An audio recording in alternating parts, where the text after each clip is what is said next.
Mga karooftop mayong buntag kaniyong tanan mayong adtuming hapon natadir karon sa Sea of Galilee. So makita nato dinhi ang dagat yun nga diin mismo din si Kristo nagka anhi perdi tapos Sea of Galilee sunakod rin ha Mabasa ang lumpuan. Sea of Galilee. Paano basa? Gwapo ikaligo no? Paano mo pa? Ano yung sunod na nagkabal? Ang Kani sige daw, pagitanggal lang. ko. Okay. Payat na ano ba sa oras? Okay mga kartap buntag kanyo to na. So namin karon diri sa Sea of Galilee. So mangita lang ko diri og souvenir nga stone. Na diri si Dr. Kuan. Katoliko, ang si Ma'am. Kini manginhas gud ta rin ni. Souvenir sa Sea of Galilee. Diba? Atay mga rocks diri. Mga different kinds of rocks.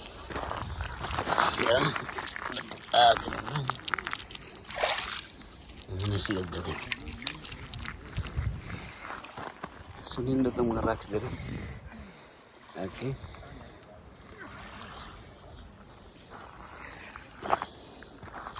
So mas daghan ang mga koleksyon nato ng rocks dito sa Sea of Galilee. So man rin gusto na i-mention dito nga upon this rock I built my church. So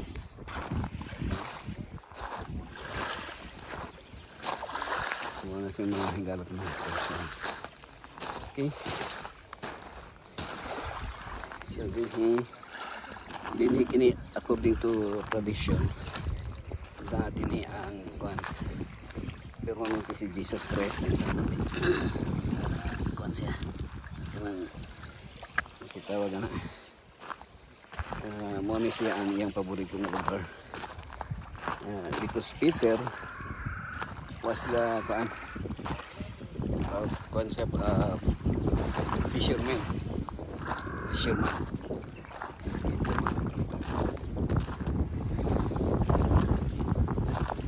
Ako lang ko anong try ha. Nagka-collection kong bato lang.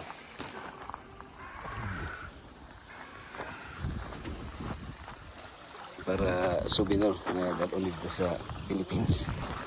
Yung lamig kasi liguan mga karaftar. Pero tabang na siya. Mga higala. Hindi na siya parang nga dagat yun. Hindi tabang na siya.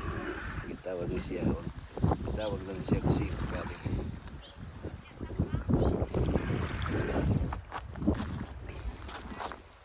Okay, so by this time, babay mo na mga karaftar.